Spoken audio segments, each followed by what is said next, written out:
Ketuanya saya ya. Oke. Ya. Assalamualaikum warahmatullahi wabarakatuh. Waalaikumsalam warahmatullahi wabarakatuh. Kita akan mulai sidang presentasi riset dalam rangka skripsi saudari Sela Kumala. Ya, nomor mahasiswa 2018 1211 049. Sela sudah siap? Siap, Pak. Oke. Selamat ya Sela, sudah hampir selesai perkuliahannya di IBS. Ya, Pak. Terima kasih, Pak. Berapa bulan ini ngerjakannya? Dari Oktober, Pak. Oktober, November, Desember, Januari, Februari. 5 bulan ya? Iya, Pak. Oke. Sela ini sering kuliah sama saya nih, mata kuliah apa ya? Kayaknya beberapa kali ya? 3 kali, Pak, mata kuliah AKL 1, AKL 2, sama internal audit. Oh ya. Oke. Sela ini ketua kelas dulu ya, kalau nggak salah ya, sering bantu saya nih. Iya, Pak. Oke, jadi Sela ini penelitiannya tentang pengaruh variabel LDR, kemudian reserve requirement, lalu leverage terhadap praktek window dressing di 3 negara, yaitu Indonesia, Malaysia, dan Thailand. Untuk menyingkat waktu dan supaya kita membahas hal-hal yang benar-benar perlu kita bahas, sebaiknya karena ini kan dulu waktu Sempro juga kita udah bahas ya, fokus di temuannya aja lah ya temuannya aja. Hipotesisnya dibacakan sedikit, kemudian temuannya bagaimana, lalu apa kesimpulannya gitu ya.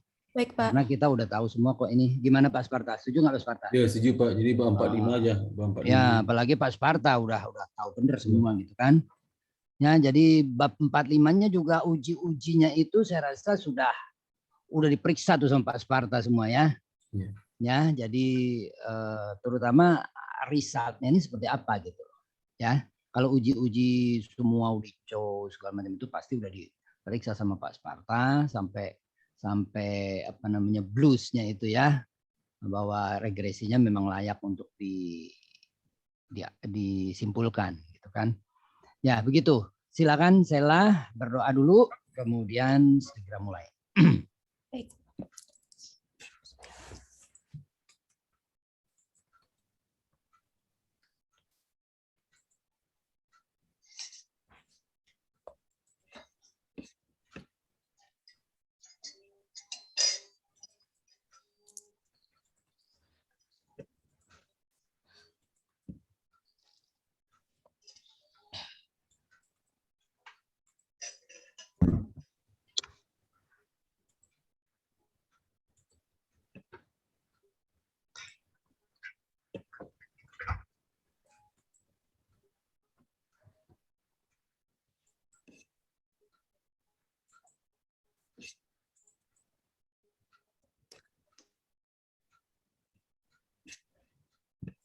Saya izin share screen ya, Pak.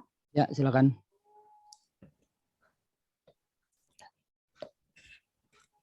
Bismillahirrahmanirrahim. Assalamualaikum warahmatullahi wabarakatuh. Waalaikumsalam warahmatullahi wabarakatuh. Selamat pagi dan salam sejahtera bagi kita semua. Yang pertama saya ucapkan terima kasih banyak terutama kepada Bapak Sparta selaku pembimbing saya dan Bapak Muklis serta Ibu Lediana selaku penguji saya pada pagi hari ini. Terima kasih juga kepada Mbak Devita yang telah membantu kepengurusan sidang akhir saya. Perkenalkan saya Sela Kumala, mahasiswi akuntansi dengan NIM 2018-12-11-049 dan pagi ini saya akan mempresentasikan hasil penelitian skripsi saya dengan judul Pengaruh Variabel Loan Deposit Ratio, Liquidity Reserve Requirement Ratio, Financial Leverage terhadap indikasi praktik window dressing pada perbankan Indonesia, Malaysia, dan Thailand periode 2016 sampai 2020 sebelum dan semasa COVID. Berdasarkan beberapa sumber berita yang ada, rekayasa laporan keuangan pada negara Indonesia, Malaysia, dan Thailand ternyata masih marak dilakukan di ketiga negara ini. Penyakit COVID-19 pun juga memiliki dampak yang besar terhadap rekayasa laporan keuangan kebanyakan di 3 negara ini. Mengenai hal tersebut, penelitian Oktavera dan Rahadi 2021 menemukan hasil bahwa perubahan angka masyarakat yang terinfeksi COVID-19 terbukti secara signifikan mempengaruhi perubahan indeks pasar gabungan pada negara-negara Asia Tenggara, sehingga dapat disimpulkan bahwa tingkat efisiensi pasar di Indonesia, Malaysia, dan Thailand bergerak ke arah negatif atau yang kita kenal sebagai weak form efisiensi market hypothesis. Kemudian, bab 2, kerangka penelitian terdiri dari 3 variabel independen, yaitu LDR, kemudian LRRR, kemudian financial leverage, dan variabel dependennya window dressing, dan ada 3 variabel kontrol, yaitu bank size, GDP growth, dan inflasi. Kemudian ini bab 3, operasionalisasi variabel, berikut merupakan pengukuran bagi masing-masing variabel mulai dari variabel dependen, independen, dan variabel kontrolnya. Terakhir, dari review bab 3, teknik pengolahan dan analisis data. Analisis data penelitian ini menggunakan analisis statistik deskriptif. Penelitian ini juga menggunakan analisis regresi data panel yang terdiri dari uji Chow, uji Hausman, dan uji Lagrange multiplier. Kemudian, penelitian ini menggunakan uji asumsi klasik yang terdiri dari uji normalitas, uji multikolinearitas, uji heteroskedastisitas, dan uji autokorelasi. Dan yang terakhir, uji hipotesis yang terdiri dari uji statistik T, uji statistik F, dan uji koefisien determinasi. Berikut perbaikan setelah seminar proposal. Yang pertama adalah penambahan fenomena kondisi pasar negara penelitian yang sudah dipaparkan sebelumnya, kemudian diperbarui oleh sumber bacaan tahun yang lebih baru. Selanjutnya mengganti penggunaan GDP menjadi GDP growth sebagai variabel kontrol dan menambahkan kaitan teoritis GDP growth terhadap window dressing. Hasil pembahasan. Sampel penelitian setelah dikurangi oleh bank umum konvensional yang tidak memiliki kelengkapan data, kemudian juga dikurangi oleh data outlier selama dilakukannya olah data, ditemukan sampel sebagai berikut. Di Indonesia, 133 bagi upward window dressing atau yang selanjutnya disingkat WD, dan 144 bagi downward WD. Di Malaysia, 31 bagi upward WD dan 30 bagi downward WD. Dan di Thailand, 30 bagi upward WD dan 32 bagi downward WD. Selanjutnya, bagi gabungan 3 negara, model 1 sebanyak 201 bagi upward WD dan 207 bagi downward WD. Kemudian model 2 sebanyak 100 bagi upward WD dan 107 bagi downward WD. Model 1 itu adalah periode 2016 sampai 2019 dan model 2 itu adalah periode 2019 sampai 2020. Kemudian berikut merupakan hasil analisis statistik deskriptif. Pada analisis statistik deskriptif terdapat nilai mean, median, maksimum, minimum, standar deviasi, dan sum dari seluruh variabel. Apabila dari hasil tersebut ditemukan bahwa nilai mean atau rata-rata sebuah variabel lebih kecil dari nilai standar deviasi, hal ini memiliki arti bahwa data variabel tersebut tidak cukup baik dan memiliki hasil sebaran variabel yang luas.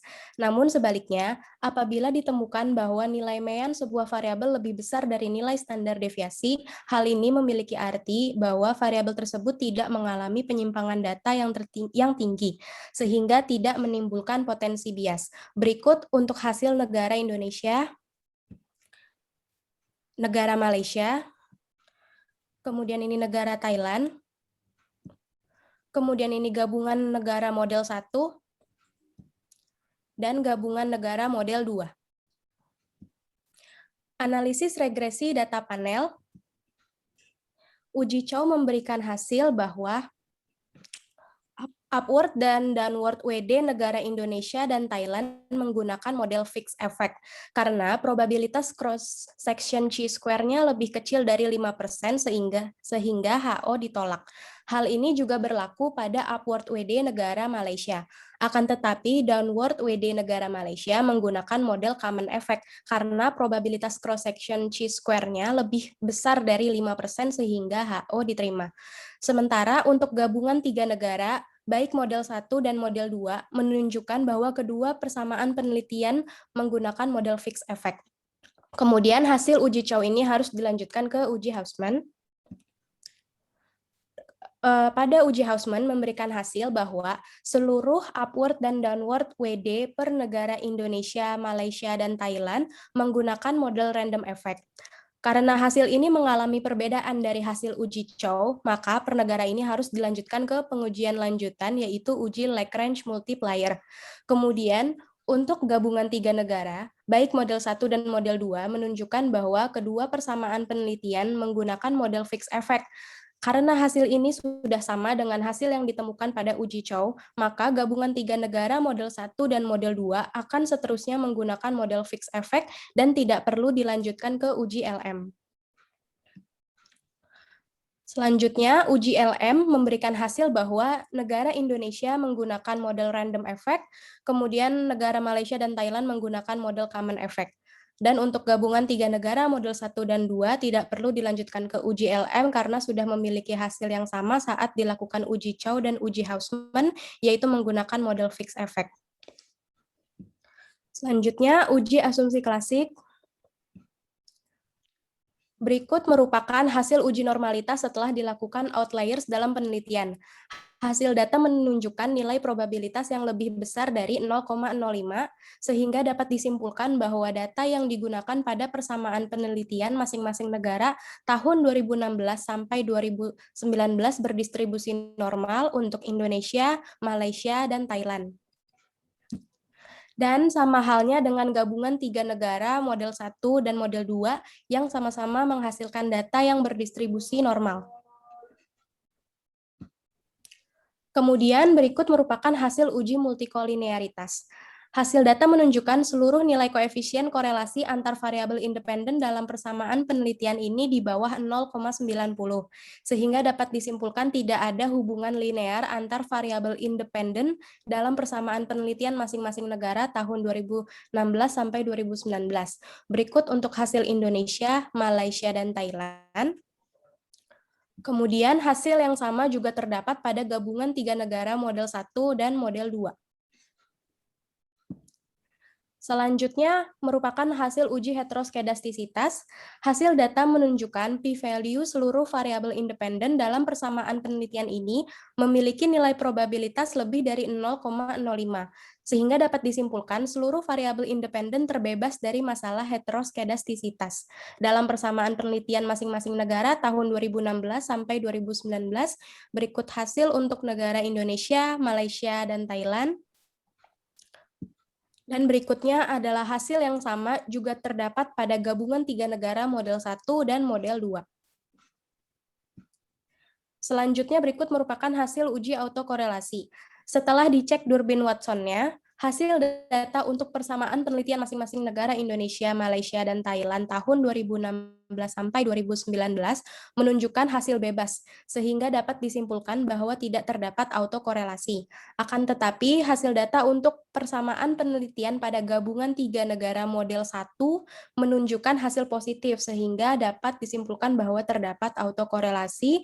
Kemudian hasil data untuk persamaan penelitian gabungan 3 negara model 2 upward WD menunjukkan hasil bebas, sehingga dapat disimpulkan bahwa tidak terdapat autokorelasi, akan tetapi untuk downward WD menunjukkan hasil positif, sehingga dapat disimpulkan terdapat autokorelasi.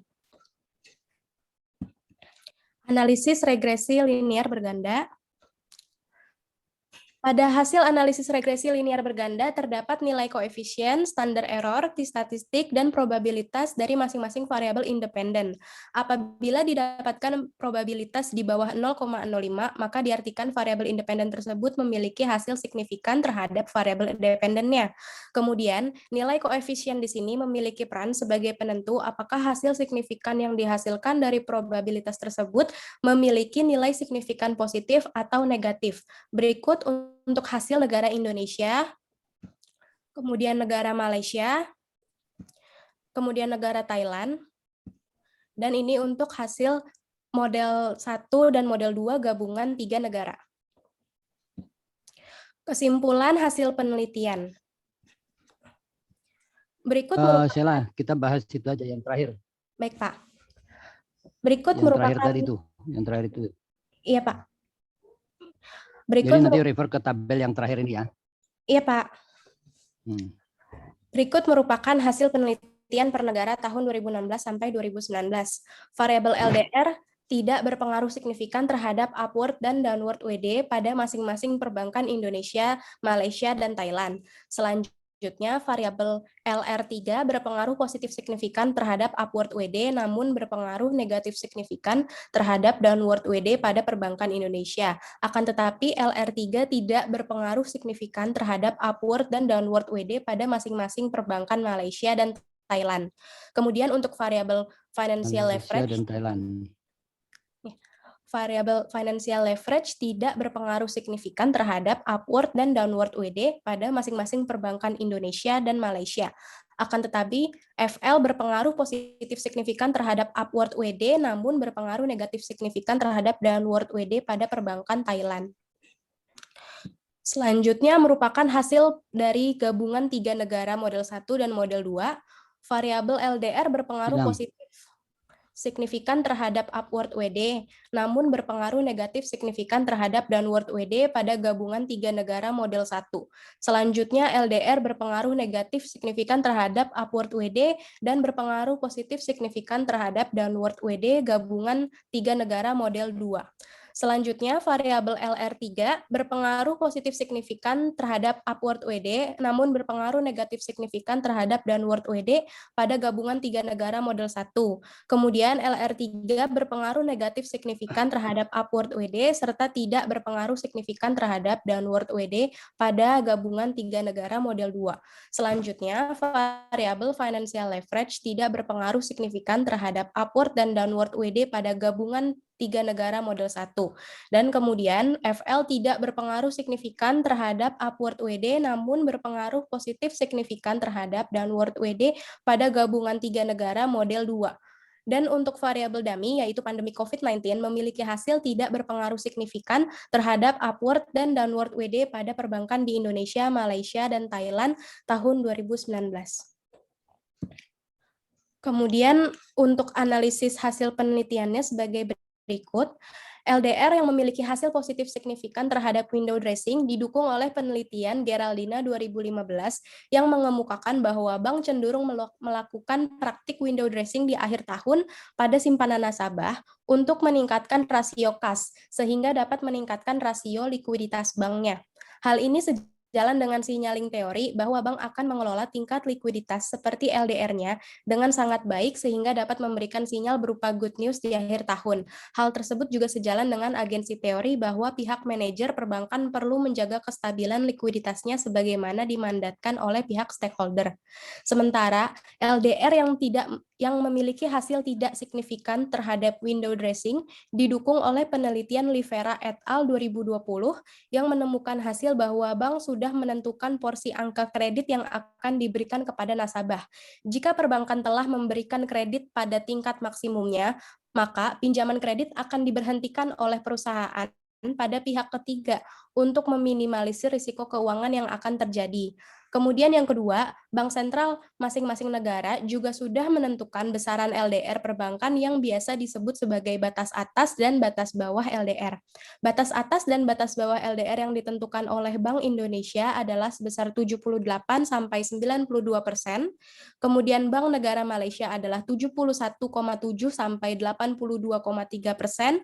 Dan Bank of Thailand adalah sebesar 92,2 sampai 111,18%. Sehingga kedua hal tersebut menunjukkan bank tidak perlu melakukan praktik window dressing pada LDR. Kemudian, Liquidity Reserve Requirement Ratio yang memiliki hasil positif signifikan terhadap window dressing didukung oleh penelitian Young and Schaffer tahun 2011 yang mengemukakan bank dapat termotivasi melakukan praktik window dressing pada simpanan nasabah saat terjadi masalah likuiditas sehingga bank cenderung meningkatkan rasio LR3 mereka. Selain itu, penelitian Geraldina et al. Tahun 2015 mengemukakan pada saat mendekati akhir tahun, bank memiliki tujuan untuk menarik perhatian para deposan dengan memperhatikan suku bunga yang menarik dengan cara melakukan praktik window dressing simpanan nasabah tersebut. Hal ini sejalan dengan signaling teori dan agensi teori.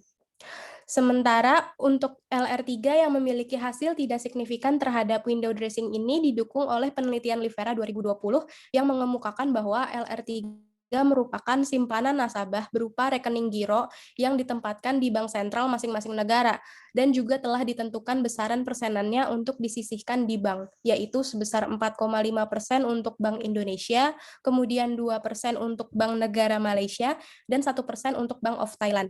Penentuan besaran persenan LR3 pada perbankan oleh bank sentral ini menandakan bank tidak perlu melakukan praktik window dressing pada LR3.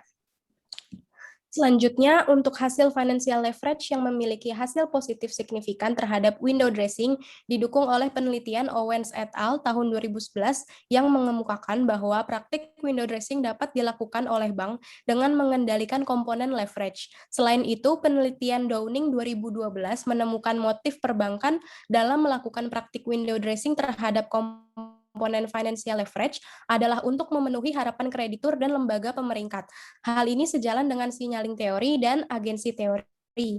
Sementara financial leverage yang memiliki hasil tidak signifikan terhadap window dressing ini didukung oleh penelitian Livera 2020 yang mengemukakan bahwa leverage merupakan gambaran perbandingan antara utang dan aktiva yang menunjukkan kemampuan perbankan dalam memenuhi kebutuhan operasional jangka panjang. Hal ini menandakan tinggi atau rendahnya leverage dapat menggambarkan risiko keuangan perusahaan tersebut yang kemudian akan dijadikan tolak ukur antisipasi strategi perusahaan sehingga tidak perlu dilakukan praktik window dressing pada leverage. Selanjutnya merupakan hasil dari variabel kontrol. Variabel bank size menunjukkan hasil tidak berpengaruh signifikan terhadap window dressing pada seluruh model negara dan seluruh tahun penelitian. Kemudian untuk variabel GDP growth menunjukkan hasil tidak berpengaruh signifikan terhadap upward WD akan tetapi memiliki pengaruh positif signifikan terhadap downward WD pada negara Indonesia. Selanjutnya GDP growth memiliki pengaruh positif signifikan terhadap upward WD akan tetapi menunjukkan hasil tidak berpengaruh signifikan terhadap downward WD pada negara Malaysia. Selanjutnya GDP growth menunjukkan hasil tidak berpengaruh signifikan terhadap window dressing pada negara Thailand dan pada gabungan 3 negara model 1 dan model 2. Selanjutnya, variabel inflasi memiliki pengaruh negatif signifikan terhadap upward WD, akan tetapi menunjukkan hasil tidak berpengaruh signifikan terhadap downward WD pada negara Malaysia. Kemudian, variabel inflasi menunjukkan hasil tidak berpengaruh signifikan terhadap window dressing pada negara Indonesia dan Thailand, serta pada gabungan 3 negara model 1 dan model 2. Selanjutnya, implikasi manajerial berdasarkan hasil penelitian ini memiliki 2 bagian. Hal ini dikarenakan hasil penelitian ini memiliki hasil yang beragam. Berikut implikasi manajerial bagian 1. Bagi investor, sebelum berinvestasi, alangkah baiknya untuk tidak hanya menganalisis laporan keuangan perbankan tersebut saja, melainkan juga mencari informasi di media lain mengenai 3 hal di bawah ini. Kemudian penting bagi regulator untuk merancang konsekuensi serta memperketat pengawasan pada 3 hal di bawah ini. Sementara manajer perbankan perlu berhati-hati dalam memilih metode akuntansi dalam menyusun laporan keuangan. Hal ini bisa merusak citra baik perbankan yang terbukti melakukan tindakan rekayasa laporan keuangan. Manajer perbankan akan dinilai tidak mampu mengelola 3 hal di bawah ini. Ketiga hal yang dimaksud adalah pengelolaan penyaluran kreditnya kepada masyarakat, pemenuhan persyaratan likuiditas yang harus dimiliki bank sesuai dengan peraturan bank sentral, serta pengelolaan utang jangka pendek atau jangka panjangnya guna membiayai aset perbankan.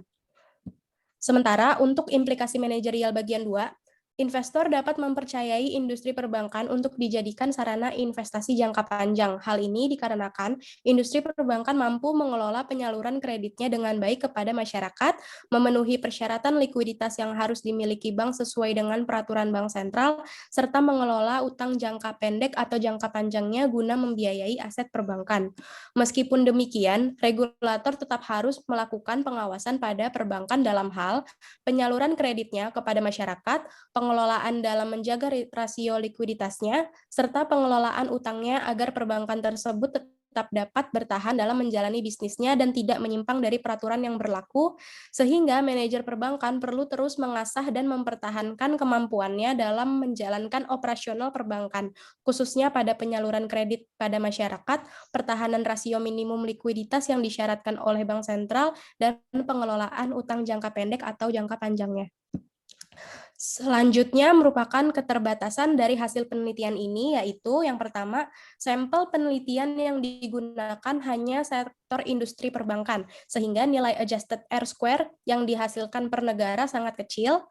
Penelitian ini tidak membahas perbandingan antara bank pemerintah dengan bank swasta. Kemudian yang ketiga, penelitian ini tidak membuktikan motivasi manajer perbankan untuk melakukan praktik window dressing pada laporan keuangan perbankan. Berdasarkan hal tersebut, maka penelitian selanjutnya diharapkan untuk menggunakan seluruh perusahaan yang tercatat pada bursa efek masing-masing negara sebagai sampel penelitian.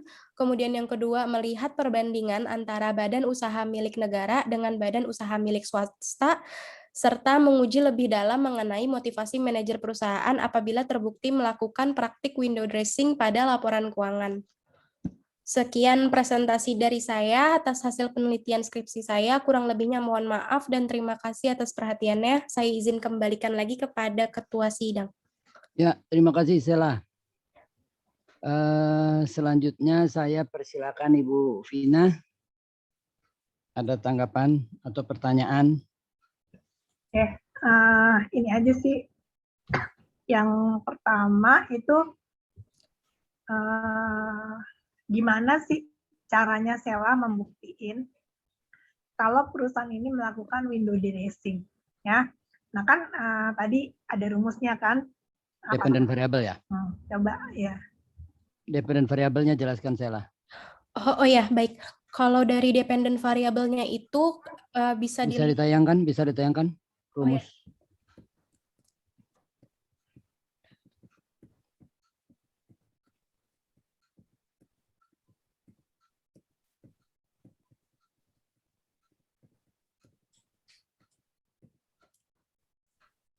Nah, itu dia.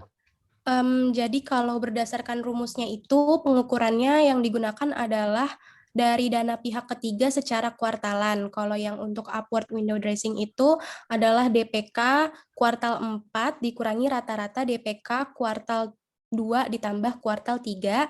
Sementara untuk downward window dressing itu menggunakan DPK kuartal 1 dan DPK kuartal 4 dan dua-duanya sama-sama dibagi dengan total aset.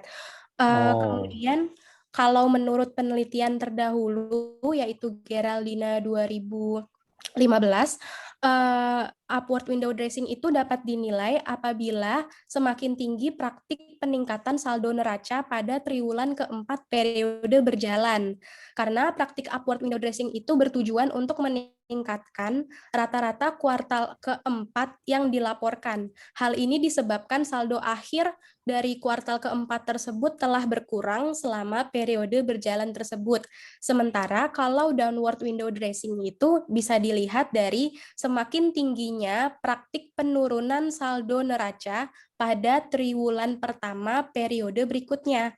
Karena praktik window dressing itu bertujuan untuk menurunkan rata-rata kuartal pertama yang dilaporkan di periode berikutnya, sehingga saldo yang telah meningkat pada kuartal keempat sebelumnya itu harus dikembalikan ke saldo normal pada periode berikutnya. Begitu.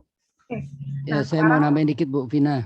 Oke, ya Pak. Jadi silakan, Pak. ini sebetulnya nih dulu penelitian ini mula-mulanya itu skripsinya siapa ya namanya? Kak Putri. 2004 ya. Omar, Pak. 2000, bukan 2004 atau 2005 gitu loh. Kak Putri bukan Pak. Si Omar juga tentang ini Pak, window dressing. Enggak lah, Omar itu enggak, yang pertama itu sih itu. Jadi dulu itu pembimbingnya kan saya, pengujinya Bu Ira gitu loh. Nah, jadi waktu itu memang motivasinya adalah bank-bank yang ingin mencapai the big 10 misalnya gitu. The big 10. Jadi kayak misalnya BRI, Mandiri, BCA, itu kan dia ingin masuk ke urutan 10 besar aset, 10 besar total aset. Nah, itu memang waktu itu berdasarkan wawancara saya dengan antara lain Pak Dirut BNI yang tinggalnya di belakang LPPI itu Pak siapa namanya tuh?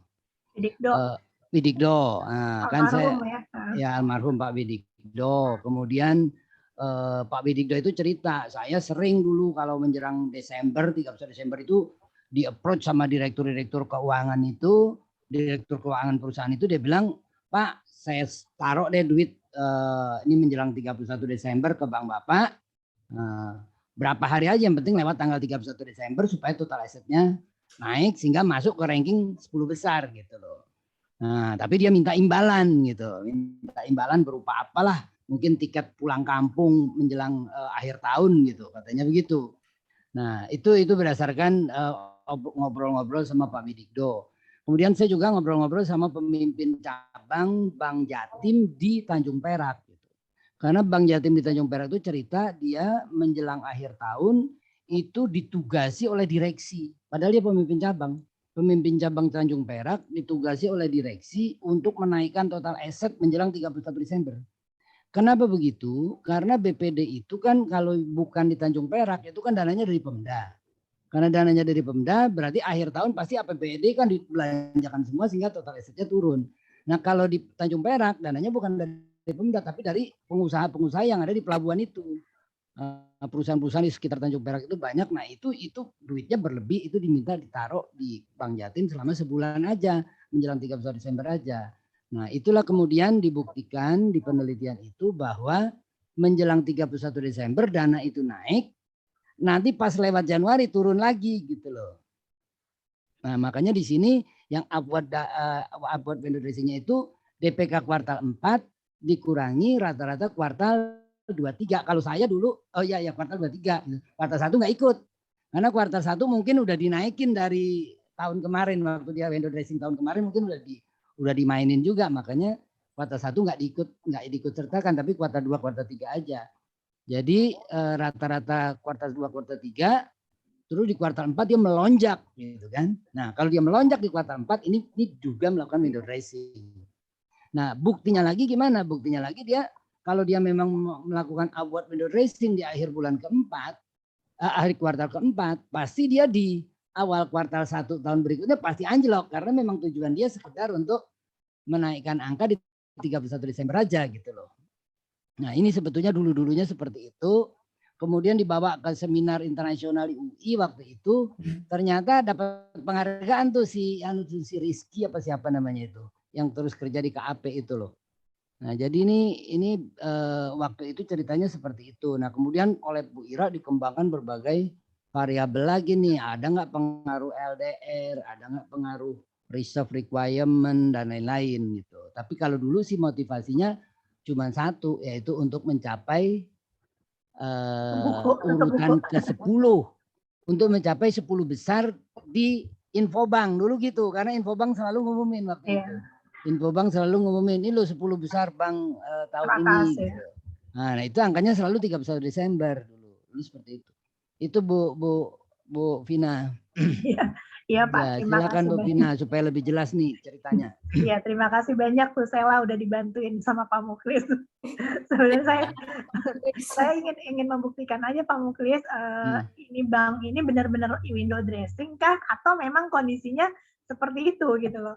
Kadang-kadang kan kalau window dressing kan berarti dia udah tahu sudah di manage lah Pak.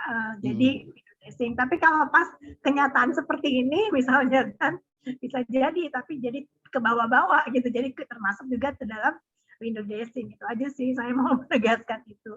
Karena kan ini ada yang bisa karena kita udah tahu memanage-nya gimana, jadi ya perusahaan mengantisipasi atau bank mengantisipasi dengan membuat seperti itu. Karena memang tergantung juga dengan target mereka, Pak. Target bank akhir tahun kan harus tercapai kan, itu kan hubungannya targetnya sama apa laba apa total aset gitu kan? Ya macam-macam ya Pak kan segala macam itu kelihatan sih Pak kalau akhir tahun itu sibuknya berasa gerusuk. Iya pasti bank pasti gitu. Nah, dulu juga begini Bu Vina. Jadi dulu sampelnya itu dibagi dua. Sampelnya dibagi dua Bu Vina. Iya, Pak. Bank-bank yang masuk 10 besar sama bank-bank yang tidak masuk 10 besar. Jadi dibagi ya. Dibagi dua sampelnya. Bank-bank yang masuk 10 besar diduga melakukan window dressing. Berarti dia upward dan downward. Gitu kan? Nah, bank-bank yang tidak masuk 10 besar itu diduga tidak melakukan window dressing. Karena apa? Karena ya dia nggak bakal masuk juga. Ngapain? Ngapain window dressing Ngapain juga juga capek-capek nggak ya. akan masuk juga gitu kan. Nggak ada gunanya ya Pak. Nggak ada gunanya. Nah itu waktu itu kelihatan bahwa ternyata memang iya gitu loh. Penelitiannya si Ciki namanya tuh.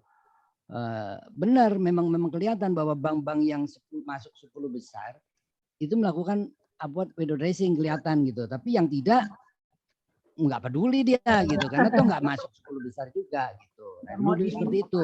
Nah kalau ini nggak ada ya, nggak ada kan Sela?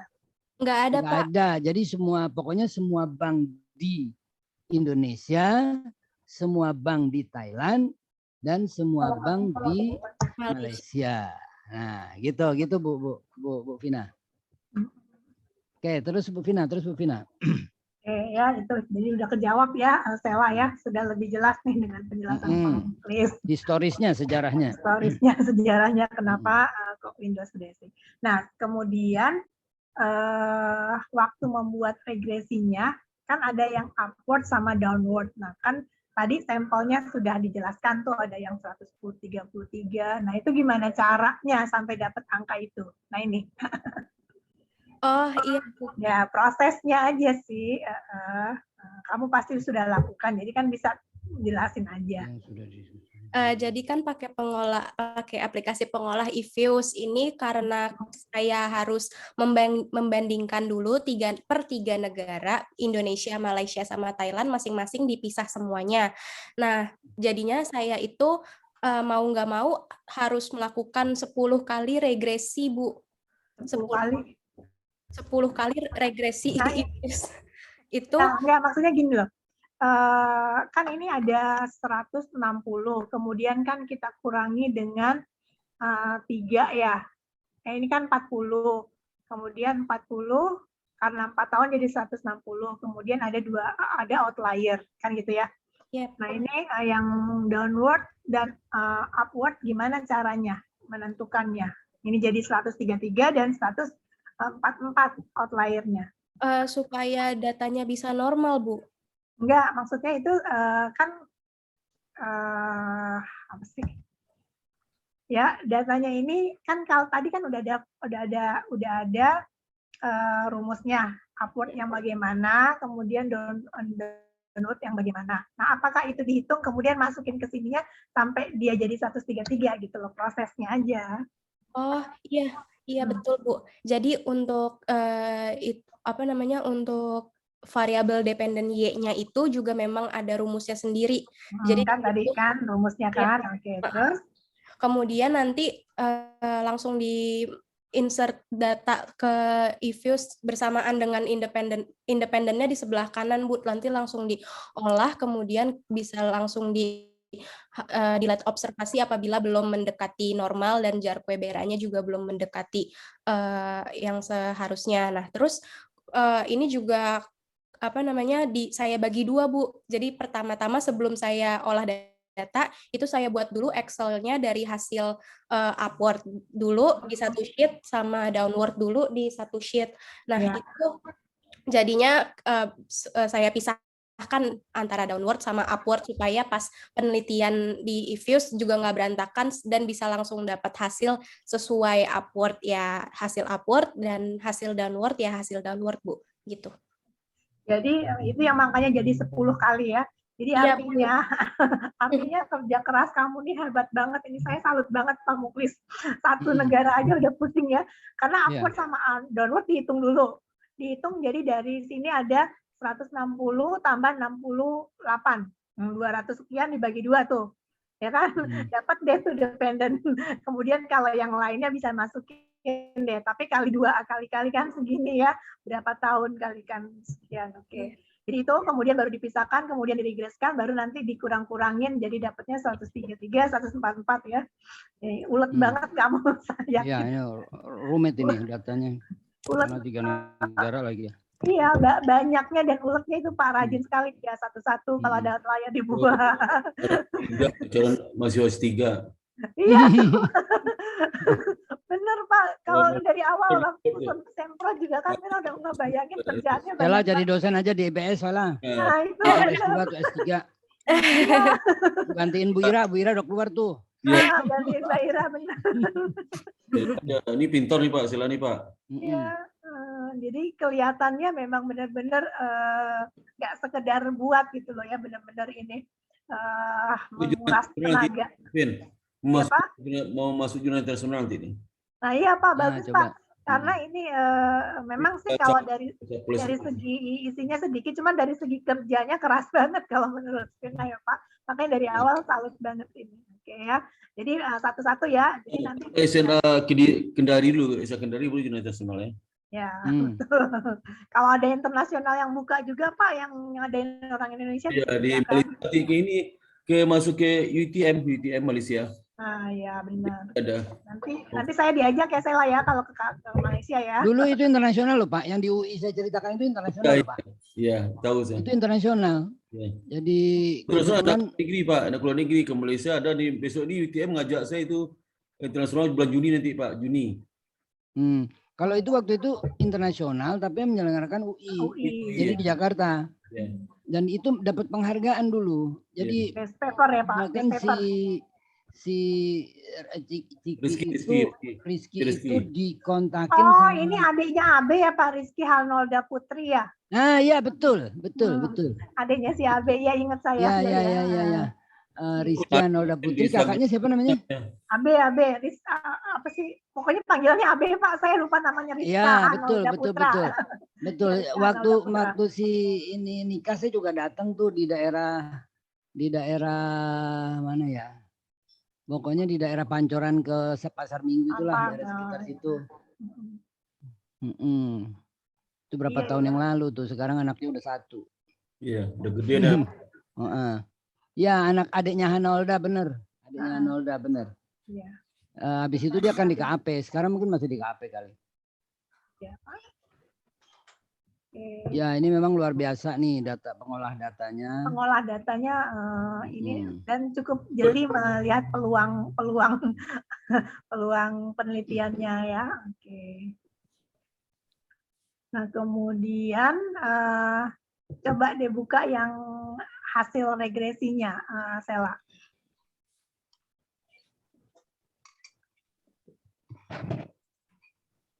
Ini Bu. Ini nggak kamu buatkan ininya ya, hasilnya itu misalnya untuk Indonesia persamaan 1 sama dengan ini enggak ya? Oh iya, itu ada di ada dong Bu. Ada di ininya Pak, ada di sini. Isinya ada. Sininya tayangan nggak ada kok. Ada kan tadi?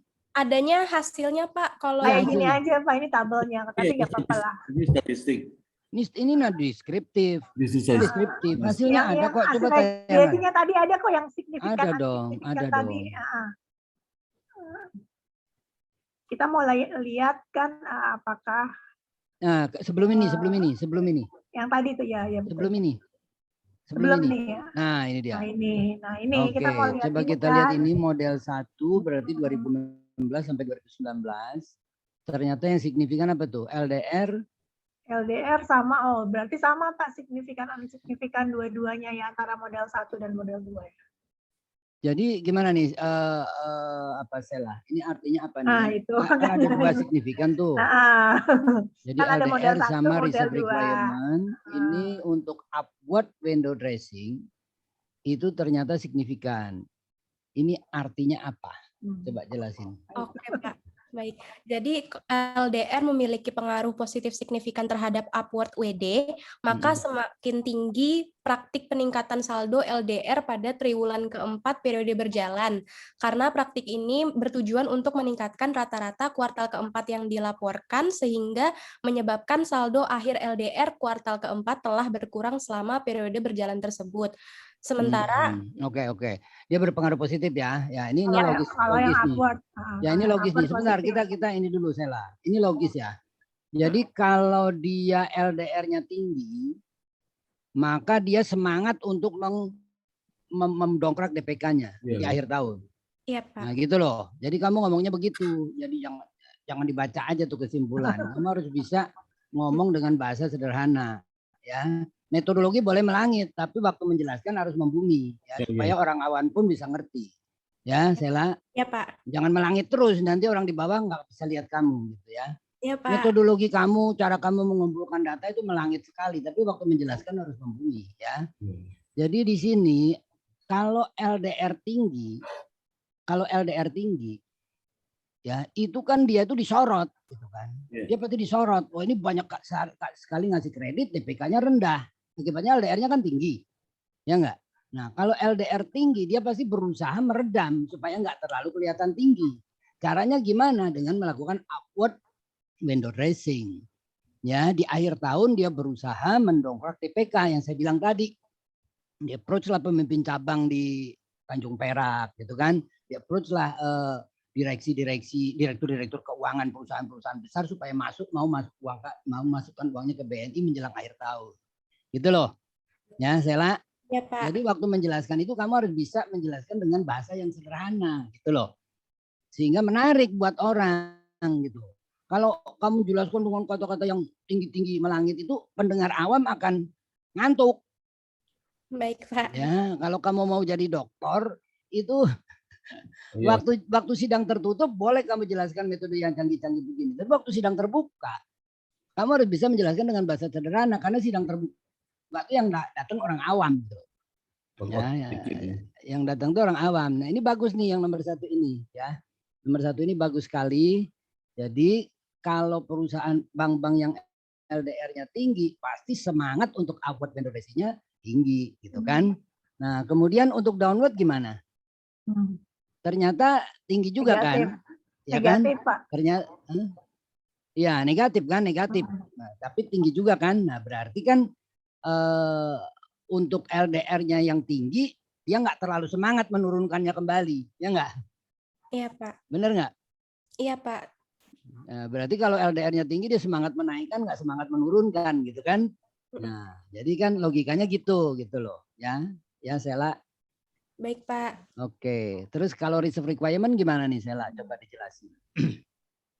Berarti kalau reserve requirement-nya di sini upward window dressing signifikan positif, berarti dia sedang mendongkrak reserve requirement-nya supaya terlihat tinggi ya, Pak?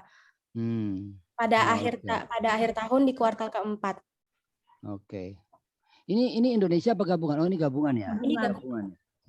Ini gabungan. Jadi dimanapun itu berlaku ya? Iya, Pak. Dimanapun berlaku. Nah, itu jadi yang seperti itu tuh perlu dipelajari ya, Sela. Bagaimana menjelaskan hasil riset yang rumit dengan bahasa yang sederhana gitu.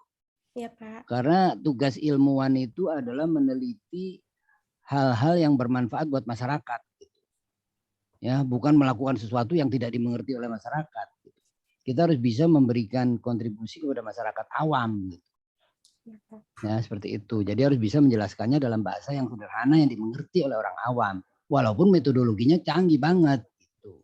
Sampai Bu Vina terkagum-kagum kamu ngumpulin data segini banyak. Iya, dari awal saya udah ini Pak, kalau yang 3 negara itu saya kagum banget. Iya, itu. Tapi maknanya harus bisa dijelaskan secara sederhana gitu. Oke, gitu ya. Terus silakan lagi apa lagi nih? Ini Pak, kan kalau untuk model 1 kan hampir sama ya, signifikan dengan signifikan. Nah, ada model 2 ini kelihatannya beda nih Pak. Oh iya. Yang signifikan tapi LR, negatif ya. Yang LR itu kan yang upwardnya positif. Berlawanan ya. Ya, dan ini unsignificant yang di model yang downwardnya. Nah, itu mungkin bisa dijelaskan ya. Kan ini kalau yang model 2 kan adanya COVID ya. Ya. Coba jelasin, bacain. Maksudnya gitu loh.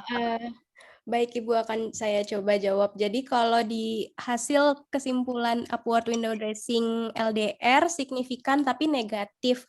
Berarti itu saat kuartal keempat akhir tahun LDR-nya tuh tidak ada usaha dari perbankannya sendiri, itu tidak ada usaha untuk menaikkan atau mendongkrak DPK-nya karena dalam masa pandemi juga itu semua sudah semua industri perbankan tuh masih bisa bertahan. Jadi dengan kondisi mereka yang masih bisa bertahan itu, mereka tidak perlu mendongkrak LDR-nya lagi supaya lebih tinggi untuk mencari perhatian dari para deposan. Oke, hampir benar, bagus ya. Ya, Entrepreneur Pak. bagus. Tapi begini nih, Stella, kamu coba kamu lihat itu LDR bank-bank di Indonesia aja deh. Tapi kamu lihat juga bank-bank di negara lain ya. Ya, Pak. Itu pada pandemi, itu LDR semua bank itu anjlok. Iya. Di Indonesia itu jelas. Kalau yang lain saya nggak lihat. Tapi coba kamu lihat nanti LDR di negara lain gimana. Kamu punya datanya di sini kan? Punya nggak datanya? Iya, Pak. LDR di Indonesia itu anjlok. Seanjlok-anjloknya selama pandemi ini. Gitu loh. Beberapa bulan yang lalu saya ngajar di Bank Artagraha. Para pemimpin cabang tuh satu kelas kira-kira 30 orang, 2 kelas saya ngajar di Bank Artagraha itu. Itu suaranya sama. Mereka bilang, kami Pak selama pandemi ini tugas kami itu cuma menghimpun dana saja. Menghimpun dana aja. Jarang. Nggak boleh Pak, bukan jarang. Tidak boleh memberi kredit. Iya. Artagraha itu kan bank Chinese tuh, lain itu kan bank Tommy Winata itu Artagraha itu kan. Ya kalau Chinese nggak mau lah rugi gitu kan. Ngapain rugi gitu kan. Nah, jadi dia selama pandemi dia tidak mau memberi kredit. Tidak mau memberi kredit. Jadi seluruh pemimpin cabang yang 60 orang itu ngomong. Kami nggak boleh memberi kredit Pak. Oleh direksi. Jadi tugasnya apa? Menghimpun dana aja. Nah coba kamu bayangin. Kalau bank kerjanya cuma menghimpun dana nggak menyalurkan kredit. LDR-nya pasti jatuh. Ya kan? LDR-nya pasti rendah. Kalau LDR-nya rendah, buat apa lagi dia berusaha mendongkrak LDR gitu. Iya. Mendongkrak DPK gitu loh. Ya, makanya ini benar ini. Kenapa? Karena angka LDR di tahun 2019-2020 bertolak belakang dengan hasil regresi di tahun 2016 sampai 2019. Ini benar sesuai dengan kenyataan yang saya lihat di lapangan memang seperti itu. Jadi bank-bank nggak ada yang ngomongin LDR karena LDR itu otomatis anjlok. Kemarin itu yang LDR-nya yang bank-bank yang profitabilitasnya tinggi, memang beberapa bank profitabilitasnya melonjak naik tinggi sekali, tapi itu hanya terjadi di tahun 2020 ya. 2020 dibanding 2019. Bu Vina pasti bentar lagi terima bonus nih karena BNI dia kan. A2C Pak. A2C. BNI itu enggak lah, labanya naik berapa 400% apa berapa 300, itu kan? Pak. 300%. Dari 1, jadi 3. 300% itu kan. Nah itu Iya. naik segitu kenapa? Karena di tahun 2020 itu perekonomian memang memburuk. Padahal ini data kamu kan 2019 2020 kan ya. Ya, Nah, 2019 2020 memang ada perubahan itu 2020 ke 2016 19 itu memang ada perubahan. Ya, jadi itu cocok kan ya. ini ternyata berubah. Berarti ini benar-benar serius Pak ngerjain ya, ini. ya, Tidak rekayasa ya Pak. Ya. Oke, salut buat ya. saya. Nah, terus bedanya signifikan dan signifikannya gimana ini, Sela? Untuk yang variabel mana, Bu? Yang LLRR. Nah, itu kan unsignifikan tuh yang untuk di downward-nya. Upward-nya signifikan ya. Nah, itu gimana mengartikannya? Kalau tidak signifikan berarti dia tidak ada terdeteksi melakukan pendongkrakan pada awal tahunnya, Bu, kuartal pertamanya. Karena tidak ada DPK yang harus didongkrak sesuai dengan peraturan yang tadi saya sempat jelaskan juga, kalau di regulasi masing-masing per negaranya itu reserve requirement sudah ditentukan persenannya. Jadi bagi reserve requirement tidak perlu dilakukan window dressing. Berpengaruh ya, artinya kalau unsignifikan itu ya. Ya, tidak berpengaruh, Ibu. itu aja sih sebenarnya. Oke, yang lainnya sih udah sama ya, berarti memang ada yang tidak signifikan ini banyaknya, jadi COVID ataupun tidak COVID sama-sama signifikan untuk yang variabel kontrol ya kayaknya ya. Variabel kontrol sama yang ketiga itu leverage ya. Bisa dijelaskan nggak itu kenapa? Kira-kira yang leverage-nya kenapa nggak signifikan dia? Leverage yang di model 1 atau model 2, Ibu? Semuanya kayaknya semuanya 1, 2 upward dan downward unsignifikan semua itu loh. Oh iya, tapi untuk yang model 2 tahun ini yang downward dia signifikan, Bu. Yang leverage. Iya, yang mana enggak tuh? Oh iya. Ya Mana Pak, model 2 yang downward Pak. FL ya? Iya, Oh Pak. iya, yang downward. Nah itu kenapa? Eh, Apa dia berbeda? Jadi kalau FL itu tidak berpengaruh signifikan, banyak yang tidak berpengaruh signifikan karena kalau menurut penelitian terdahulu itu dikatakan FL itu merupakan tolak ukur bagi resiko perusahaan.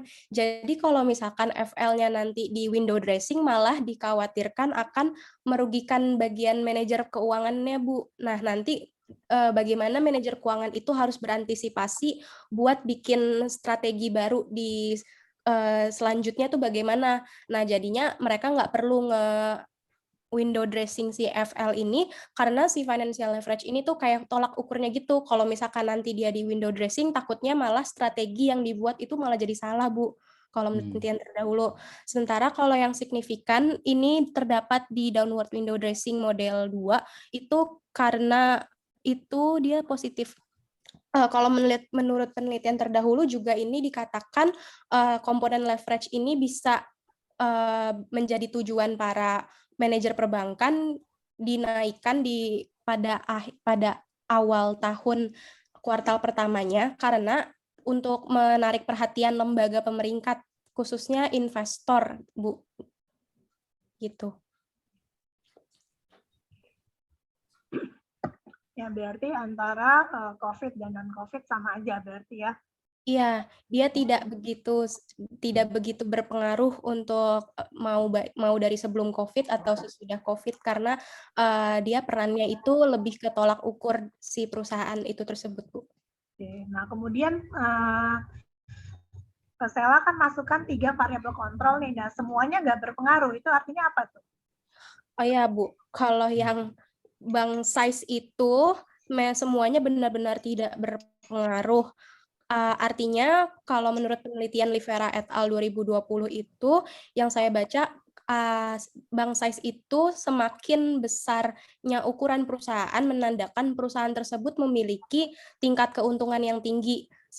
Selain itu, selain tingkat keuntungan yang tinggi, reputasinya juga sudah bagus apabila memiliki keuntungan yang tinggi. Nah, hal itu juga yang akan membuat perusahaan itu bisa meningkatkan kepercayaan kepada investor dan masyarakat luas. Jadi tidak perlu lagi dilakukan window dressing, makanya tidak signifikan. Kalau untuk GDP growth itu menurut penelitian terdahulu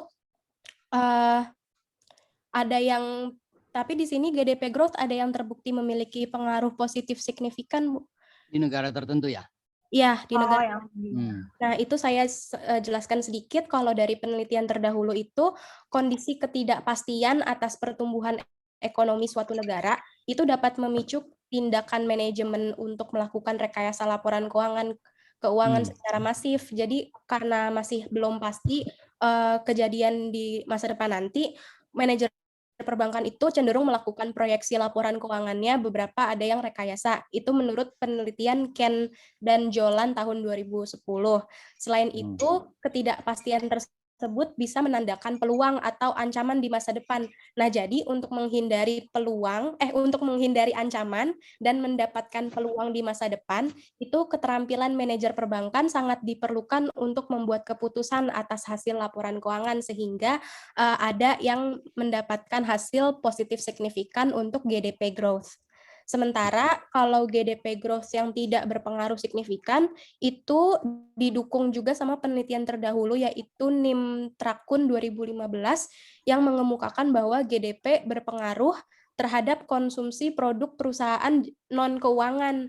Jadi kebanyakan GDP growth itu tidak begitu berpengaruh dan tidak begitu berlaku pada perusahaan perbankan dan perusahaan investasi dan perusahaan asuransi dan lembaga keuangan lainnya, karena lembaga keuangan tersebut memberikan produk berupa layanan jasa, bukan berupa barang, sehingga tidak perlu dilakukan rekayasa pada GDP growth.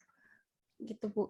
Karena mungkin dilihat dari satuannya ya, Bu, satuan rumusnya GDP growth itu kan juga dari, kalau yang benarnya GDP itu dari satuan angka barang 1 tahun dibagi sama barang tahun lalu. Nah, sementara kalau perbankan itu kan jasa, jadi mungkin karena ini merupakan perusahaan jasa, penelitian terdahulu itu menyimpulkan begitu kalau untuk perusahaan jasa keuangan itu tidak begitu berpengaruh GDP growth-nya. Sementara untuk inflasi ini tidak ada yang berpengaruh signifikan, jadinya semua tidak berpengaruh positif signifikan. Itu artinya inflasi yang tidak memiliki pengaruh signifikan didukung sama penelitiannya Melinda tahun 2020 yang menemukan bahwa sebuah negara itu yang mengalami tingkat inflasi rendah, kecenderungan masyarakat untuk menabung itu akan lebih tinggi karena harga kebutuhan pokok menurun. Dan hal tersebut membuat masyarakat cenderung menyimpan sisa uang mereka di bank. Nah, karena simpanan nasabah di perbankan semakin tinggi, hal ini membantu perbankan untuk melancarkan penyaluran kredit kepada nasabah. Nah, karena nasabah juga udah pada naruh uangnya di bank, jadi bagi bank sendiri tidak perlu lagi menarik perhatian nasabah untuk menyimpan uang di mereka, karena justru nasabah sendiri yang datang ke banknya itu. Begitu. Oke.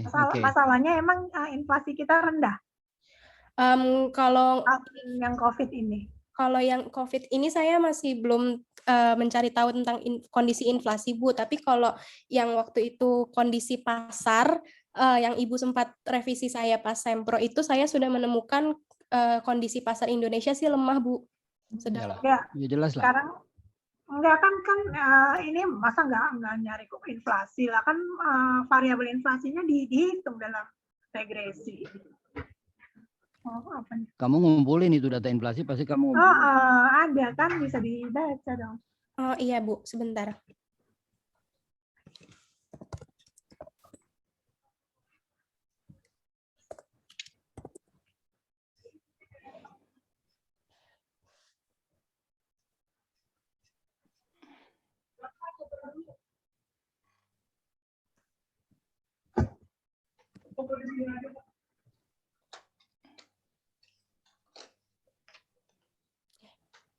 Saya coba ganti sharingnya ya, Bu. Bentar. Ya.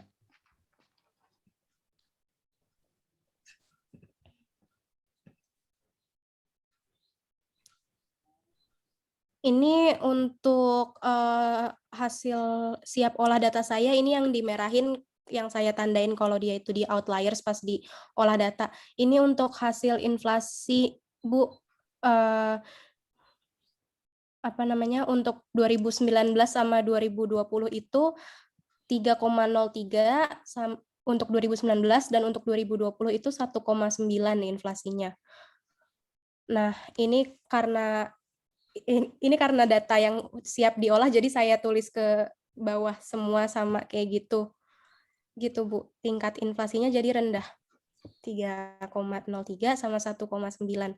Itu untuk yang selama pandemi. Kalau yang sebelum pandemi 2016 sampai 2019 itu juga rendah, Bu, dari 3,5, terus 3,8, kemudian 3,19, dan untuk 2019 tadi yang 3,03 itu lagi. Ini, Bu.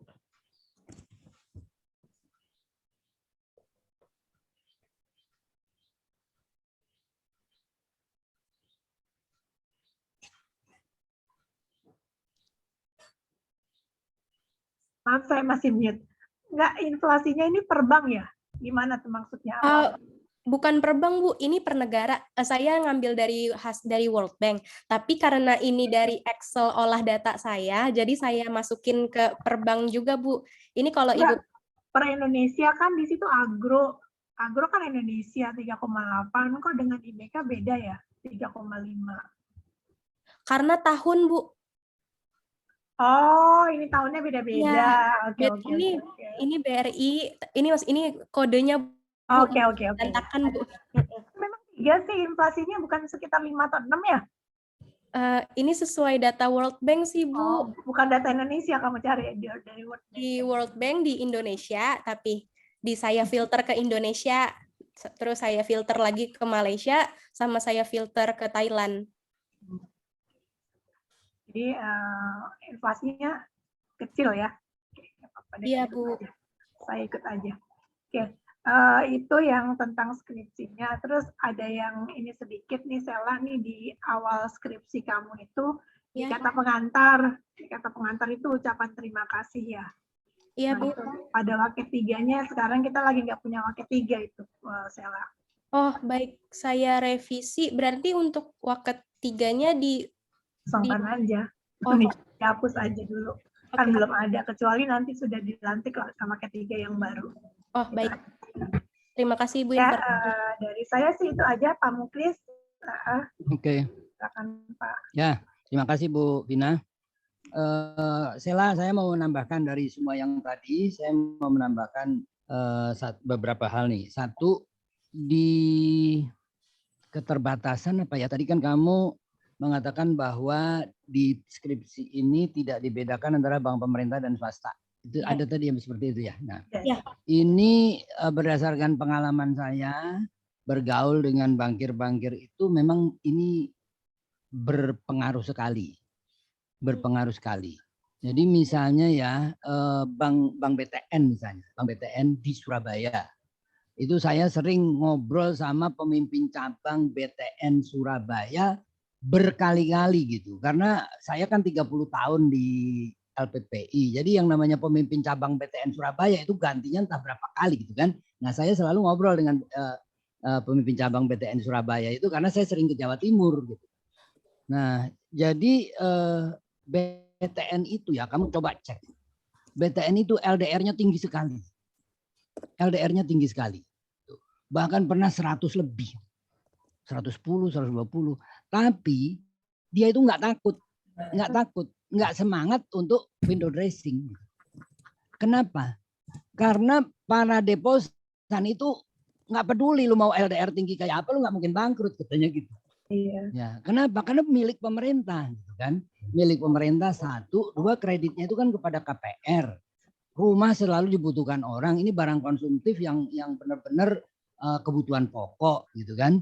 Sehingga Chinese Surabaya itu, kalau dia akhir tahun lagi kelebihan duit, itu yang dicari BTN, gitu. Yang dicari BTN. Kenapa? Dia nggak usah mikir nih bang mau bangkrut apa enggak, dia cemplungin aja duit ke BTN semua. Nggak mungkin nih bangkrut itu. Walaupun 120 kayak 130 nggak peduli dia, gitu kan? Itu cerita pemimpin cabang BTN di Surabaya itu kayak gitu. Di para pemimpin cabang itu di BTN itu sudah biasa sekali ngomong petani bunga gitu. Jadi dia kalau mendekati akhir bulan atau akhir tahun apalagi itu mereka selalu mendekati para petani bunga itu. Jadi orang-orang yang benar-benar dia bertani bunga gitu. Menjelang akhir tahun dia yang dicari cuma bunga aja. Nah itu yang dicari pasti BTN gitu kan. Nah, kalau yang lain-lain masih rada ngeri lah. Walaupun bank pemerintah masih ada juga rasa takut-takut. Tapi kalau BTN wah merem gitu kan. Nah itu jadi membedakan bank pemerintah sama bank swasta itu penting sekali. Kalau bank swasta dia punya LDR udah deket-deket. Biasanya tadi kan disyaratkan 72 sampai 92 gitu ya. 78 sampai 92. Itu kalau bank swasta udah deket-deket 82, itu deposan udah mundur. Ngerti nggak? Deposan udah mundur, bank swasta. Tapi kalau bank pemerintah, walaupun udah nerabas 92, deposan tetap aja masuk gitu loh. Ya, jadi penting sekali kamu menyarankan di situ membedakan antara sampel bank swasta dengan sampel bank pemerintah. Cuma kamu tambahin penjelasannya gitu kan. Karena semangat bank pemerintah untuk melakukan window dressing itu rendah sekali gitu. Ya rendah sekali untuk melakukan window dressing naikin DPK. Kenapa? Orang nggak peduli kok sama LDR gitu loh. Ya itu seperti itu. Bahkan nggak cuma bank pemerintah loh, bank apa namanya BPD. BPD itu juga begitu. BPD itu kan bank pemerintah tapi pemerintah daerah. Itu LDR-nya nabrak-nabrak 92, deposan itu nggak peduli juga gitu. Cuma karena BPD itu dia lebih fokus ke dana Pemda sehingga dia nggak bisa melakukan itu karena dana Pemda itu otomatis akhir tahun pasti turun karena kalau nggak dihabisin APBN-nya ditegur gubernurnya, bupatinya, wali kotanya diturunin nanti dijewerin semua gitu kan. Nah, jadi akhir tahun pasti dibelanjain semua sehingga akhir tahun tuh DPK pasti turun kalau di BPD. Tapi kalau di BTN enggak gitu loh. Bank pemerintah belum enggak semua karena bank pemerintah itu enggak cuma dana Pemda gitu. Nah, itu bedanya seperti itu ya. Ya, nah, baik. jadi itu penting sekali kamu kemukakan alasannya. Kemudian LDR kalau dari seluruh variabel yang kamu paparkan di situ banyak banget variabelnya itu kalau menurut saya. Nah, kalau menurut saya yang paling benar-benar berpengaruh terhadap window dressing itu adalah LDR. Ya, dari semua variabel itu kalau reserve requirement itu biasanya bank-bank itu nggak berani ngelanggar, nggak mau ngelanggar gitu. Ngapain ngelanggar reserve requirement? Cari penyakit. Ya, Pak. Ya, begitu reserve requirement melanggar, itu direksi langsung dipanggil, langsung dipanggil gitu. Kan mau dibubarin nih bang gitu. Nah, jadi yang namanya reserve requirement itu nggak, udah pokoknya dia bilang 2 ya 2, dia bilang 3 ya 3, dia bilang 4 ya 4 gitu kan. Nah itu bahkan ditinggiin, misalnya disaratin 2 kasihlah 3 gitu kan, disyaratkan 5 kasihlah 6 gitu, supaya nggak menimbulkan kecurigaan, karena bank regulator itu begitu RR ini dilanggar itu langsung ada apa nih gitu kan. Nah, jangan kreditnya banyak yang macet, jangan-jangan ini gitu loh, sehingga bankir-bankir itu seluruh berusaha bener RR itu jangan sampai ngelanggar lah gitu kan. Nah, nanti ini cari penyakit namanya, cari penyakit supaya memicu regulator atau pengawas itu nanya ini gitu loh. Nah, jadi itu dijaga benar. Tapi kalau LDR masih berani gitu, masih berani. Nah, gitu ya. Jadi itu. Nah, kemudian saran kamu kepada peneliti selanjutnya untuk mencari variabel-variabel mana yang berpengaruh ke window dressing. Itu kamu dipilih secara cermat gitu. Dipilih secara cermat. Benar mana sih variabel yang benar-benar berpengaruh terhadap window dressing. Misalnya tadi inflasi. Inflasi tadi kan kamu bilang kalau inflasi rendah, ya orang pasti semangat nabungnya tinggi karena uangnya nggak kemakan inflasi kan. Nah, karena semangat nabungnya tinggi, ya ngapain melakukan window dressing? Nggak usah window dressing, orang pun pada nabung kan, kamu bilang begitu tadi kan. Nah itu bagus, itu logika yang bagus yang seperti itu gitu ya. Itu logika bagus sekali. Jadi kalau inflasi tinggi, ya orang semangat nabung selama deposito juga tinggi karena nggak kemakan inflasi duitnya gitu kan. Nah, dalam kondisi seperti itu ngapain harus membujuk-bujuk masyarakat untuk meningkatkan tabungan gitu kan. Nah, seperti itu. Jadi logika yang sederhana dan membumi seperti itu bagus tuh ya, bagus yang seperti itu. Nah, kemudian satu hal yang kamu nggak singgung-singgung di sini ya. Yang kamu nggak singgung-singgung di sini, saya rasa ini perlu kamu tambahkan di saran ya. Yaitu komponen DPK yang didongkrak. Komponen DPK yang didongkrak. DPK itu kan giro tabungan deposito ya. Kalau menurut penelitian saya, itu yang tidak semangat untuk didongkrak adalah tabungan. Kenapa? Penabung itu jumlahnya kecil-kecil. Per buku tabungan saldonya cuma 10 juta, 15 juta, 500 ribu. Itu mau didongkrak menjelang akhir tahun, payah dongkraknya. Gitu kan? Ya enggak? Nah, yang didongkrak itu biasanya giro sama deposito. Kenapa? Karena kalau giro ini kan punya perusahaan. Nah, angkanya satu perusahaan jumlahnya besar. Dia sekali berhasil merayu satu direktur keuangan, itu melonjaknya dana langsung besar. Tapi kalau penabung, tabungannya cuma 15 juta, mau mendapatkan kenaikan 1 miliar, berapa orang yang harus dirayu gitu kan? Ya enggak? Nah, jadi nggak mungkin, secara logika nggak mungkin orang melakukan window dressing dengan berusaha meningkatkan tabungan. Ngos-ngosan gitu kan. Lebih baik window dressing dengan meningkatkan giro, dengan approach para direktur keuangan yang butuh tiket untuk akhir tahun, ya kan? Ya enggak? Iya, Pak. Ya kan? Itu kenyataan seperti itu. Jadi misalnya pemimpin cabang di Papua itu kalau dia pulang ke Jakarta itu 40 juta, 50 juta, apalagi kalau sekeluarga. Ya kan, satu kali tiket aja 10 juta, bolak-balik 20 juta. Jadi sekeluarga berapa? Ya kan, dimintalah ke Pak Widikdo gitu kan. Ayo Pak Widikdo kasih saya tiket bolak-balik. Nah, saya masukin nih duit ke BNI gitu kan. Kenapa? Ini nggak ada risiko, kredit risk nggak ada. Benar nggak?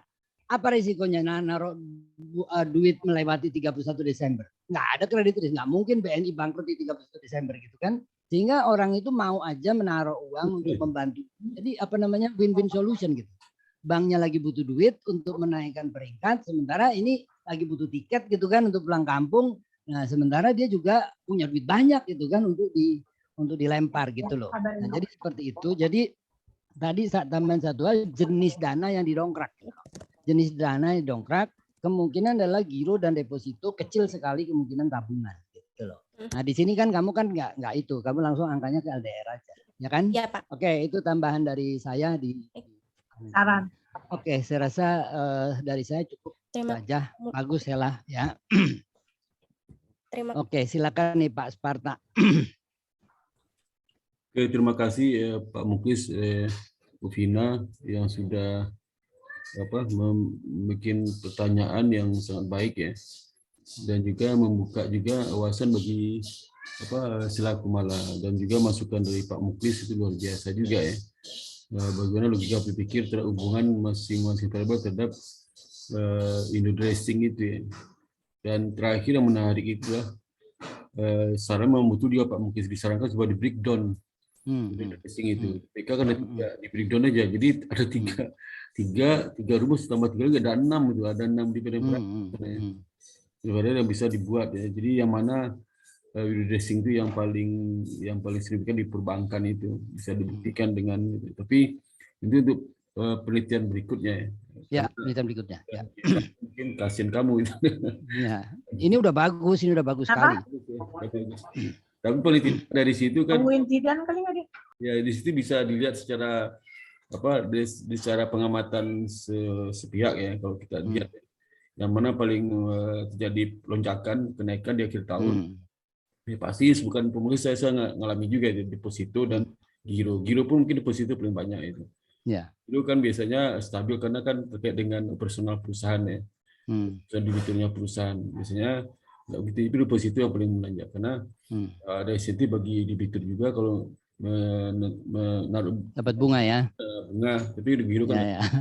Ada ekstra Kalau bonus. nggak ada insentif bunga Pak, insentifnya tiket pulang kampung Pak. Bunganya ekstra itu Pak kalau kayak gitu. Ada ingat juga ada beberapa karakteristik antara bank asing sama bank lokal. Kalau itu deposito berjangka, kalau bank asing itu sertifikat deposito. Oh. Nah, itu luar biasa itu perbedaan. Jadi di asing itu tidak ada tabungan kecil dan sertifikat deposito punya deposito berjangka nyaris mereka kecil sekali. Kenapa begitu? Karena ada kestabilan dari perusahaan-perusahaan yang berada perusahaan negara di asal itu di Indonesia yang sangat stabil. Seperti misalnya Bank Tokyo itu sertifikat deposito besar sekali, itu tinggi sekali.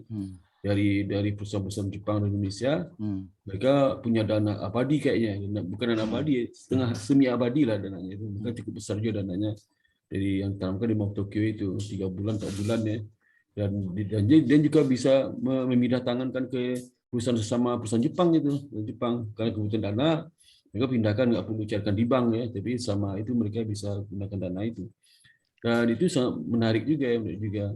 Jadi kalau mau sih, apakah perbedaan juga, adakah Indo-dressing pada bank asing ya? Bank asing itu adalah karena karakteristiknya beda, karena dia sertifikat deposito kan, sertifikat jadi enggak perlu pergantian pemilik itu di luar bank gitu ya. Jadi mereka sering pakai pihak lain itu. Nah, itu menarik. Saya pernah ngamati ternyata bank asing itu nggak ada deposito berjangka, kecil banget. Ya, tabungannya kecil sekali. Yang tabungan itu bank-bank lokal, banyak tabungan. Terutama bank pemerintah sama BCA, itu sekali tabungan. Dan jauh daripada deposito berjangka tabungan itu. Sehingga maka tadi kata Pak Muklis ya, kenapa di bank pemerintah itu di Indonesia nggak menarik, karena sebagian besar tabungan mereka itu, tabungan DPK itu tabungan paling besar, nggak ada lawan tuh mereka, bank pemerintah. Dibandingkan deposito berjangka, jauh tabungan lah yang kontribusi besar dalam menyumbang dana kepada perbankan. Kita amati aja, kalau bank asing itu pasti sepi kantor itu, nggak ada yang antri tahun nabung. Tapi kalau di bank pemerintah antri semua. Dan BCA itu tabungannya gila-gilaan juga itu. Di swasta bank BCA yang luar biasa itu, BCA itu karena investasi banyak sekali. Banyak menarik dari tadi itu yang bisa selaku malas masukkan dalam pertama penjelasan ya, terutama di bab 4 itu ya. Banyak sekali yang logika baru yang disampaikan oleh Pak Muklis, Ibu Pina itu. Jadi nanti Mbak Sela bisa tambahkan lagi. Dan itu ini nanti siap aja ya, kita bikin jurnal untuk yang ke UTM ya, yang ke Malaysia. Nanti dalam bahasa Inggris ya. Kemudian nanti juga ke jurnal ya. Kalau yang ke itu ke SNA itu mungkin ada juga mahasiswa itu yang kelasnya di bawah Sela, sebenarnya mungkin SNA lah, kan SNA itu nggak tinggi lagi kelas sekarang, menengah lah kalau SNA itu. Karena mereka jumlah kualitatifnya, bukan dari si kuantitatif. jumlah banyaknya yang beredar. Itu aja Pak Muklis, terima kasih. Ya, terima kasih. Mungkin waktu saya serahkan lagi pada Ya. Ketua Penguji Sidang Pak Dr. Muklis, silakan. Ya, oke. Dengan demikian semua presentasi, masukan-masukan dan saran-saran dan tanggapan semua sudah disampaikan. Kami mau rapat dulu, Sela. Silakan Sela meninggalkan ruangan. Baik, Pak.